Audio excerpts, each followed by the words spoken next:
Students, आज हम पढ़ रहे हैं अपना सामाजिक विज्ञान का क्लास 3 का लेसन नंबर 10 जिसका नाम है यातायात के साधन। तो आइएगा प्यारे बच्चों, आज हम यातायात के साधनों के बारे में जानेंगे।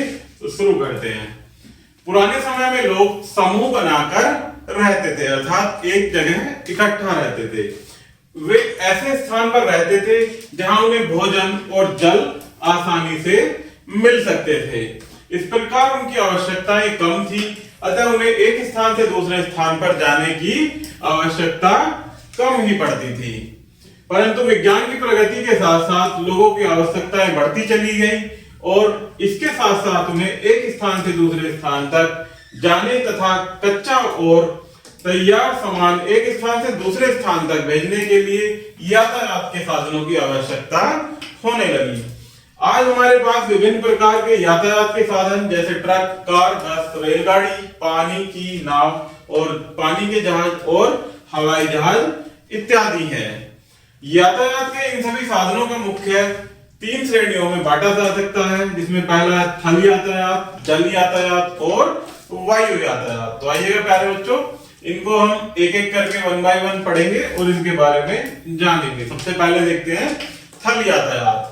यातायात के लिए गांवों के लोग पशुओं जैसे बैल, घोड़ा, ऊंट, गधा आदि का उपयोग करते हैं। इनका उपयोग सामानों को ढोने के लिए किया जाता है।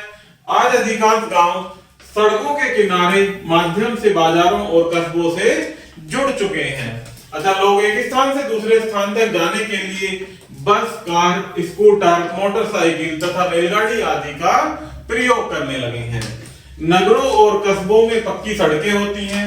इन सड़कों पर प्रतिदिन हजारों बसें, कारें, वन वैन और स्कूटर, मोटरसाइकिलें दौड़ती हैं। रेलगाड़ियां थलीय यातायात का मुख्य साधन है। ये प्रतिदिन लाखों लोगों को और सामानों को लंबी दूरियों तक लाती और ले जाती हैं। रेल यातायात विशेषकर भारी सामानों जैसे कोयला, सीमेंट, खाद्य अनाजों और भारी मशीनों के आवागमन के लिए अधिक उपयुक्त होता है। मुंबई, कोलकाता, चेन्नई, दिल्ली और स्थानीय रेलें भी चलती हैं, जो कि लाखों लोगों को एक स्थान से दूसरे स्थान पर पहुंचाती हैं। कोलकाता, मुंबई और दिल्ली में भूमिगत रेल यातायात की सुविधा है। इस रेल को मेट्रो ट्रेन कहते हैं, जो भूमि के अंदर होकर चलती है प्यारे बच्चों, उसे क्या कहते हैं? Metro rail. इसके बाद देखते हैं जल यातायात। जल यातायात के साधनों में नाव, स्टीमर, जहाज सम्मिलित है। यातायात का यह साधन सबसे धीमा लेकिन सबसे सस्ता है। जो हमारे अन्य यातायात के साधन है प्यारे बच्चों, जैसे हवाई जहाज अर्थात वायु यातायात, वो हमारा सबसे ज्यादा महंगा है, परंतु जो हमारा जल यातायात है ये सबसे धीमा होने के साथ साथ सस्ता भी है। नावों तथा स्टीमर द्वारा नदियों के रास्ते यात्रियों और हल्के सामानों को जहाजों द्वारा समुद्र के रास्ते एक देश से दूसरे देश ले जाया जाता है। जहाजों से सामान उतारने चढ़ाने के लिए अच्छे बंदरगाहों की आवश्यकता होती है। भारत के तटों पर 11 मुख्य बंदरगाह हैं। भारत में कुल कितने बंदरगाह हैं? 11 बंदरगाह। आगे देखते हैं वायु यातायात। वायु यातायात आवागमन का सबसे तेज साधन है। हवाई जहाज दूर दूर के स्थानों के बीच की दूरी कुछ ही घंटों में तय कर लेते हैं। हवाई जहाज विशेषकर उन सामानों के लिए उपयुक्त होते हैं जो थोड़े समय में ही खराब हो जाते हैं, जैसे मांस, मछली और फल। हवाई जहाजों को उतरने और उड़ान भरने के लिए हवाई अड्डों की आवश्यकता होती है।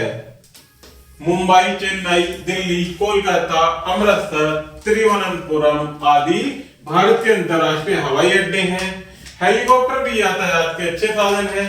ये पहाड़ी स्थानों और जंगलों के लिए उपयुक्त होते हैं या बाढ़ आदि के समय पीड़ितों को मदद पहुंचाने में इनसे बहुत मदद मिलती है।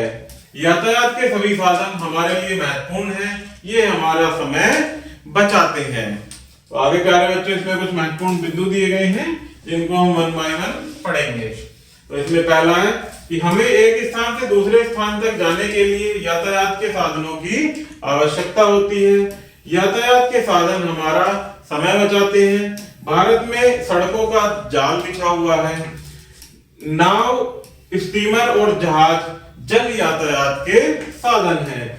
वायु यातायात आवागमन के लिए सबसे तीव्रतम साधन है, परंतु ये तीव्रतम होने के साथ साथ प्यारे बच्चों थोड़ा महंगा भी होता है अन्य यातायात के साधनों की अपेक्षा। तो इस प्रकार से हमारा ये लेसन यही समाप्त होता है।